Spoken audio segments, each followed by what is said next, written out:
All right, I'm going to tell you about this mig-250 from VEVOR, this company right here. This has to be one of the best cheap welders that you can buy. It's really the best value for the money. Check the link in the description. You really won't believe the price. I was really shocked when I looked how inexpensive it was for what you get.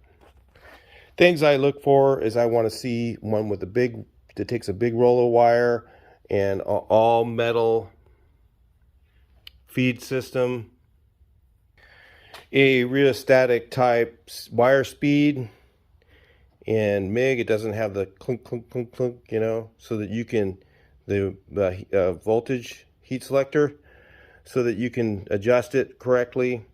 This is also a multifunction welder, which is a huge plus. As a MIG welder alone, it's well worth the money that you got. They all should have gas. So if you get one with no gas, that's no good to me. It's got to have gas, and this one allows for gas. Doesn't come with a tank. It doesn't come with one of these either. So keep that in mind. These are about 25 or 30 bucks on Amazon. Another real quick thing that this one doesn't have, it was missing the feed roller for the 0.06 wire, which to me, I use the small wire. And that's something that you're going to have to get. Well, they're about 10 bucks or so. So the nice thing is this welder has a button here. What you do is when you turn it on to feed the wire in, so you don't have to pull the trigger, you can just push this button. It'll feed the wire real fast through the whole system. So it's really quick to change the wire on. Really nice feature.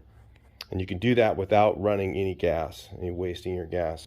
In the box was also an electrode holder for arc welding, a MIG or TIG torch setup, full setup for TIG welding in the box.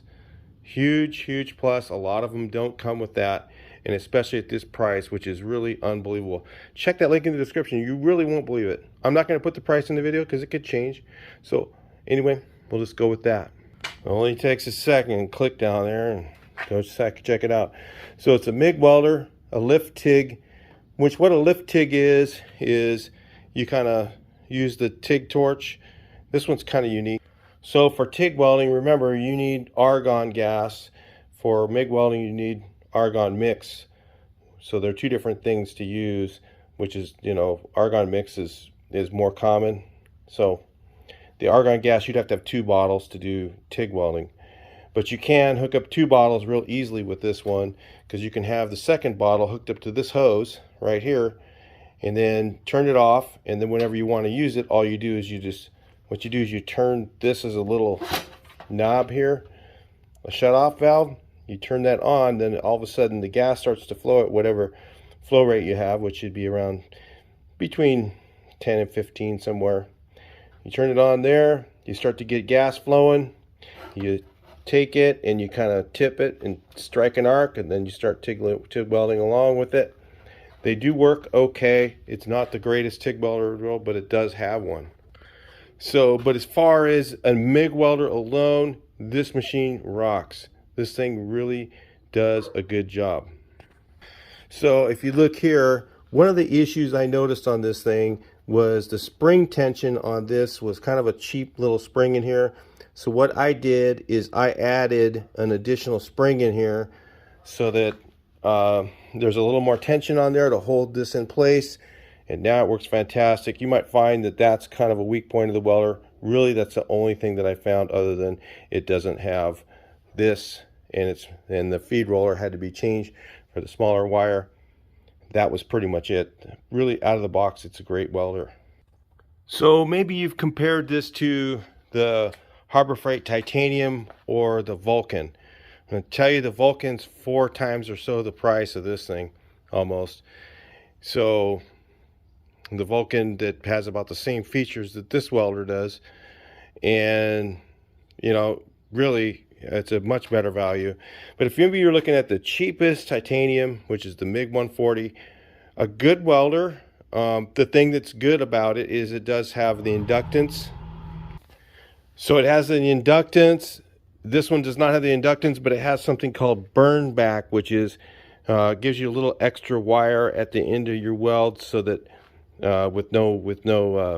so that it won't burn back into the tip as easily. That seems to be a problem a lot of times that we'll have, is it'll burn back into the tip and you have to take the tip off and clean it. That I find to be a little more useful than actually the inductance. I found that I always leave the inductance in the same place. I'm very rarely ever using the inductance. The thing that's also good is this one does come with a you can plug a spool gun on it for doing aluminum. This one doesn't. This welder is actually less expensive than this one and has more amperage. This one does have a better feed system with the roller, so that's a plus. Another huge minus that it doesn't have, and I'm going to tell you what this welder really bugs the crap out of me, is that this thing keeps running the gas after you pull off the trigger. So I make a weld, zzz, and I let off and it just like that. You hear the gas running, and literally I go through way more gas on this one than I do on that one, because that one runs for about a half a second afterwards. This one goes like for 3-4 seconds after you're done welding. It keeps squirting gas out, so you waste a lot of gas with this. So if you're doing a lot of little spot welding, so let's say you're putting in panels you know, on a car, which is, this welder works great for that, but again, it burns up all that gas. This one works great for it too, but it doesn't burn up the gas. If you're doing a lot of spot welds like that, that gas shuts off right away on this welder. You don't waste near as much gas. At $40 to $70 a tank, it gets really expensive to use this titanium welder, which is one of the reasons that I'm going to be using something else in the future, and that I was looking at other welders. Now, another thing that I really is a pet peeve that I don't like about the titanium versus this VEVOR is when I'm welding thicker steel with this thing, it will not weld thick steel with small wire. So if you're using 0.023, 0.025, whatever, they're all the same. The small wire, the 0.6 millimeter versus the 0.8 millimeter, the small wire, every manufacturer calls it something different. They call it 0.0235, 0.024, 0.25, 2.26. I've seen even that. Those are all the same. Okay, the small wire, 0.8 millimeter. Okay, if you're running that small wire with this welder and you try to weld thick steel, it'll do a lot of burn back, and you'll end up having issues, and it won't want to weld it because it starts burning back into the tip, and you have to take the tip off and clean it. But if you put 030 wire on it, it'll weld it beautiful, fine. So it's a good welder, but it is a huge disadvantage when it comes to that.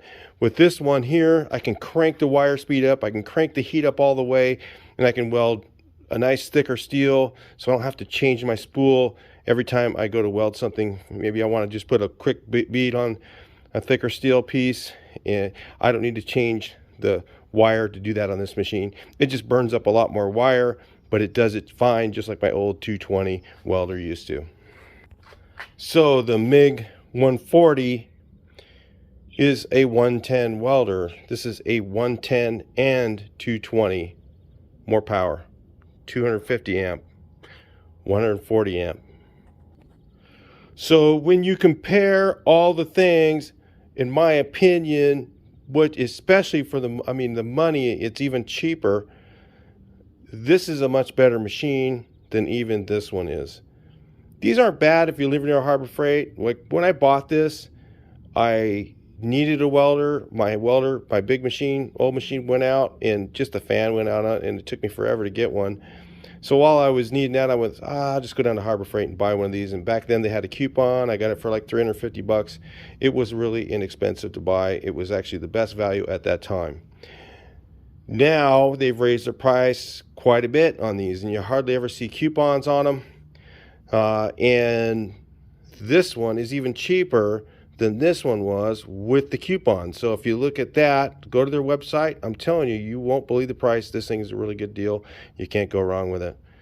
Now, the thing that I don't know, how long is this machine going to last? I really don't know. These are both made in China. I've had a couple of these that went bad and I got a warranty on it. I took it back. So there was that. As far as parts go, you can buy this aftermarket. This piece is available aftermarket. I believe these are too. I think this is a standard setup on this one. It's got, you know, multiple prongs and whatever. You could probably find another one. I looked on their website, they didn't have one there. Another thing that's different is the grounding clamp on this one's a little shorter. If you look, this one's only about 6 feet. I think the other one's about 10. I don't remember the exact distance, but it is more on the Harbor Freight welder. You know, but when you weigh it all out, this will get the job done. It's a lot less money. So if that's what you're looking for, you know, that's the way to go. Now, like I said, when I bought this one, I was telling you, I was out and my welder went out. I could just go down to Harbor Freight and grab one real quick, and it did the job. It was worth the money. Even at the price they are now, they're pretty good value. They're not a bad machine. But when you can order something and take a couple days, it really only took like 2 days to get this thing. And you get it for a lot less money. It might be worth, you know, pulling the trigger on the VEVOR. So anyway, if I was going to go right now and I just was like, okay, which one am I going to buy right today after using both of them? I would buy the VEVOR over the Harbor Freight without even thinking about it. It would be just a no-brainer. I would just order this thing right off the internet and I'd have it in a couple days, and that's the welder I would use now. I'm not saying that these are bad. I just say it's a much better value. So I'll talk to you a little bit later. We'll do some welding. I'll show you how it works. All right, this is the spring assortment from Tractor Supply. See this big spring, the biggest one in the whole thing? It fits on the outside of that one. And then that gives you the tension you need pretty much, I think. We'll try it. All right, so I did remove the feed roller. The one that comes in it is made for either flux core 1.0 or 0.8. So flux core is with 1.0, and then 0.8 is the 030 wire, I believe. So I like to run 025, the thinner wire, and this machine really works great with a thin wire. I haven't even tried it with the 0.030. It probably works even better for thick steel. Anyway, put that in there. Push the feed button. So you don't have to pull the trigger and waste gas. You can just put it on there. I put that extra spring on there, and boy, it works great. It just works fantastic. That is the ticket. So there's the fix for it. I mean, two things you're going to need to buy is, again, or three. There's this thing, the spring kit, which was $6. You know, these things are about 10 or something, and then these are about, to get a full gas weld. I mean, you could, let's say you bought this and you open up the package and you wanted to weld right away. You could use flux core and not have any of these things, not have a gas bottle or anything, and it would work right open the box, no problem. And then you'd have a welder right away, and then little by little, you know, as money comes in, you could buy the feed roller. You could order it from China. It's way cheaper that way. It takes a long time to get it. And then while that's coming, you could start looking around for a gas bottle.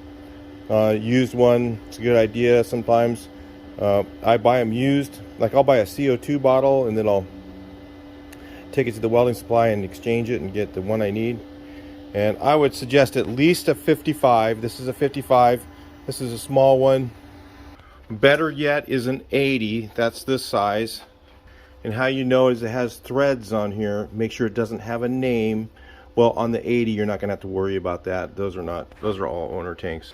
Or this is a 150. 150 is great. You may not need a 150 with this little welder because it's not going to burn up gas like the Harbor Freight. The main issue that I have with the Harbor Freight is the gas stays on for 3 or 4 seconds after you're done welding, and that gets expensive. So again, this turns off the gas right away. All right, so we're all set up. I just got to put the top on. Also, it takes the generic tips. I use the generic ones. For instance, you could buy these at Harbor Freight Tools. That's the set they have. If you have time, you just order them in a bag like that. They just look normal like this one. This one doesn't have the wrench thing on it, and it's a .06. This one's kind of like the Harbor Freight. I bet these interchange. I haven't tried it, but it just slides on. Some of them are threaded. These just slide on in this one. I can't remember what the other one did. But then again, that's if you're going to run the .06 wire, the smaller, or .06 is, I guess, a metric, and then it's .25 standard, American standard, or, you know, those are the same. So yeah, if you're going to run the smaller wire, which is what I recommend for using to do sheet metal welding, in fact, most of your welding, if you could do .06, this thing you could crank it up and it'll work great.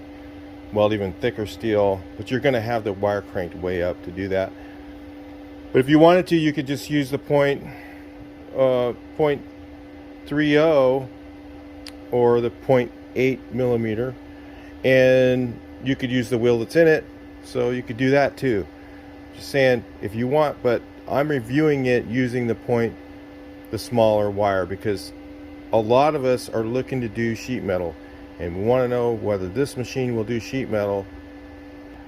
It is really mean for doing thick stuff, though. I'll tell you that already. All right, so I got the settings right here. At 15 is the lowest it'll go, and 167. I don't know if that's actual compared to others. 15 would be a little bit hot compared to some others, but it seems to weld just fine at that. So let me try and butt these two together. I've got two pieces here to butt, and I'll let you guys watch from the sideline, and then I'll bring you back in. We'll take a look at it.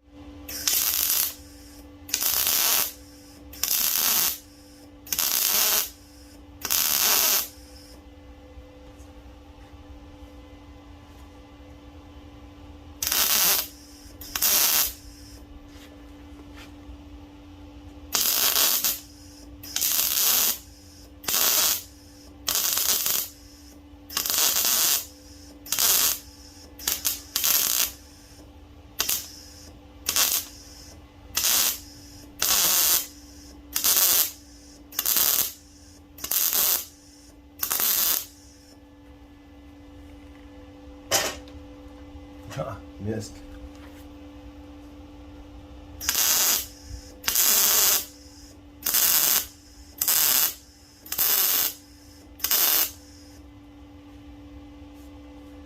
All right, so like most of this is, of course, me. I missed the whole section.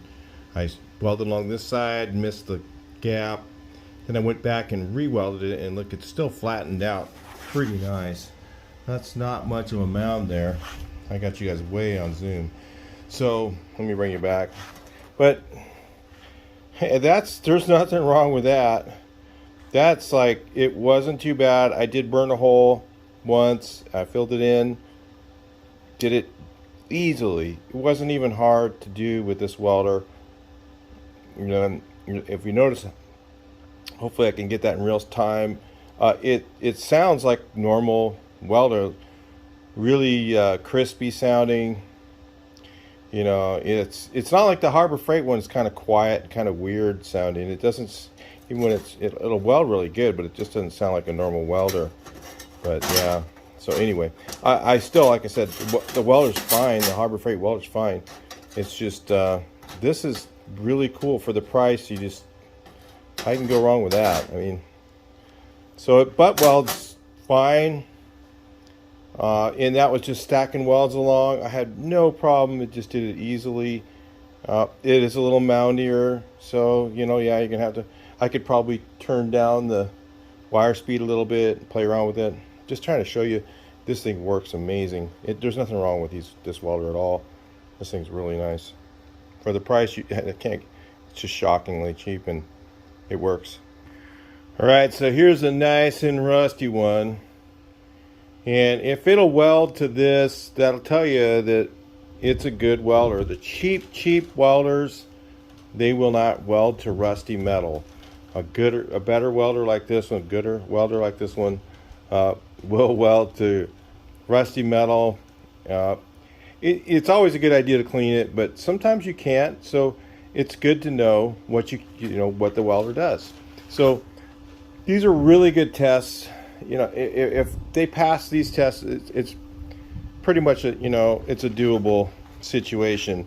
Am I going to say it's the best welder in the world? Maybe not, but it works. That's all you're really looking for, especially with automotive repair.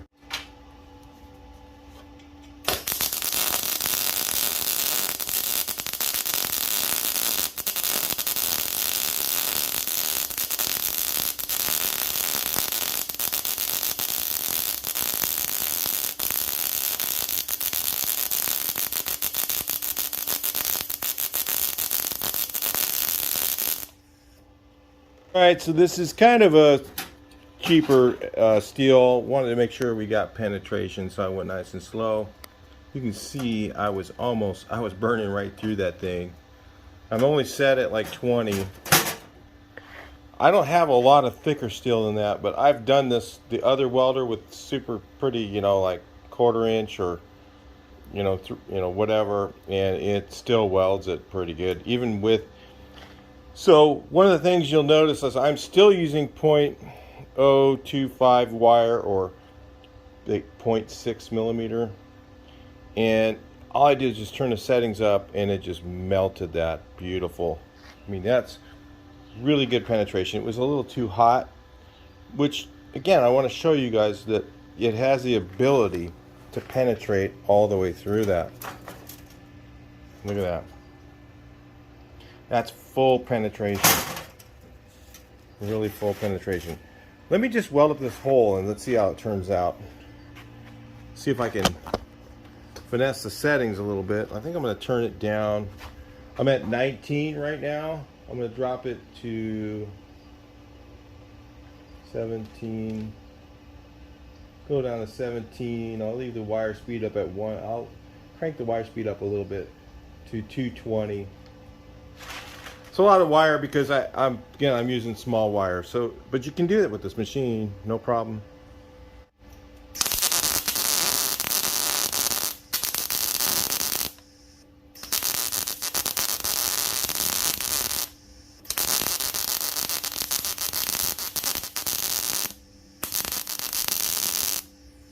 All right, so look at how flat. I mean, I just puddled it. Beautiful. Kind of came out through well, that's probably slag from the other welder, but I was able to just fill that in so nice. Full penetration was really easy to do. There's honestly, I've looked at cheap welders and none of them compare to something like this here. We'll weld up a couple more holes over here, then I'm gonna just call it, man. This thing's, it is what it is. This machine works good. I'm going to say this is probably one of the best value welders on the internet, period.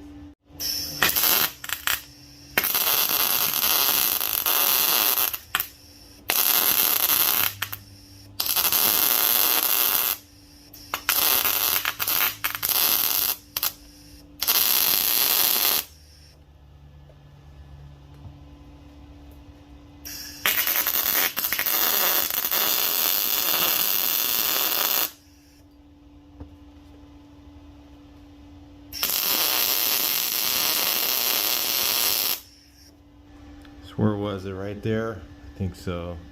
And then one over here. Man, it just the sound. You can hear all that crackle in there. This thing's just doing its job. Welds right through the rust. When it does that stuff, it pretty much tells you all you need to know. When guys go welding over clean metal, it's not giving you the real effect of that welder. It's a cheaper welder, like I said, when you hit it doesn't have enough volts, or it doesn't have enough, whatever it needs to go through it, and the better welders will go right through dirty metal. And I'm not saying, like I said, it's better to clean it. If you clean it, you're going to get a better weld. It's going to look better. It's going to come out better. You're going to have less little pitting in your welds and all that. You know, it'll be stronger. So always clean the metal, but there's just times when you can't, or you don't really care. Maybe you're fixing a fence, you know, or something like that. So anyway, man, you know what? After putting that spring in there, I'll tell you with a couple of mods that I did to this welder. Number one, I double spring this thing, and I changed the wheel. Remember, it didn't come with a .06 wheel. Maybe I'll look on their website and see if they have those things. And I don't know, they have everything on their website. Honestly, go to the VEVOR website, use the link in the description. It does help. I get a very small amount of money from them. It's just like, you know, a commission on the sales. It's like 3% or something like that. I'm just telling you. I'm not telling you to buy this or whatever because of that. Honestly, it's not a hard decision. Look at the price. If that doesn't tell you, you know, why I'm real proactive on this welder, then I think you need to look at some other prices of other things, how much more they've gone up. And this thing's a deal, honestly. If I was looking for a welder right now to do metal work myself, and I saw this video and I clicked on that thing, I would buy it. That would be all I would need. So yeah, really cool. And then I'd see if they have one of these on there too. They might have one. You know, I've seen them on Amazon for like $27.99 or something like that. I'll put a link in there for that too, if you're interested in getting one of those. If I can't find one on their website, you know, I do get a little bit from Amazon too. But again, like I said, I don't care. Buy it on eBay. It doesn't matter. You know, if you don't like me, that's fine. You know, don't even give me credit for it. But that's a good deal. Honestly, I can't see anything wrong with it other than I don't know how long it's going to last. But some of these things are pretty well made, you know. That's all I got to say. Some of them are pretty damn well made. They're, you know, and it's got the metal stuff. They've gone to some extent to make it pretty good. The only thing they kind of misengineered was this thing in a double spring in it. Man, that does everything you need. $6 worth of springs, and you got a whole bunch to do whatever you want with from if you have a Tractor Supply nearby. And they might even have these in Europe, you know, so I don't know what the prices are over there. You know, check the link and see if it works. Let me know. And, you know, make some comments. Let me know in there. Let me what's happening. Because, you know, the lift TIG thing, we'll talk about that real quick. I'm not going to do it, but we're going to talk about it real quick. So I watched another guy do this and you know, in demo this part, but like I said, I'm not going to be able to because, you know, moving around the gas bottle for that and everything, and then it's a strike and arc TIG, so what you do, it will not do aluminum, it only does steel and stainless, which is nice, is you kind of dip it, you touch the tungsten for a second, and then back off, and then you just start welding. But what you do with this is it doesn't have a foot pedal, it doesn't have a button. All you do is you open up the gas right here, you turn the machine on, and when you strike that arc, that's when it starts. So it's almost like arc welding with a TIG weld gas. So, and then when you're done, you just turn off your gas. So it's kind of easy to use. And if you don't do a lot of TIG welding like me, you might find this thing kind of convenient that it's all in one machine. So yeah, you got this one. If you don't want to buy the 250, you know, I remember when I did the 270, I didn't have the heat settings. I didn't have to turn it up. I mean, the knobs were a little more sensitive. And again, it's on 110 now, so I imagine if you put it on 220, it will give you even more juice to do thicker welds or bigger welds or whatever, thicker steel. So keep that in mind too. And I don't think I need to put it on 220. I think if you guys can see that this works this well on 110, whatever things you're going to find out in the future are probably going to be pluses, not going to be stuff that's going to go away. And this VEVOR has been around a while. They do have a lot of products on their website, and you know, they're known for being dirt cheap, and man, did they nail it on this thing. All right, so I think that's it. I'll talk to you guys in the next video. Hope you enjoyed this, and you know what, if you haven't got a welder yet, man, it's time to make a move. Good Christmas time is coming. You know, this is a deal. All right, I'll talk to you next one. Please like, share, and subscribe.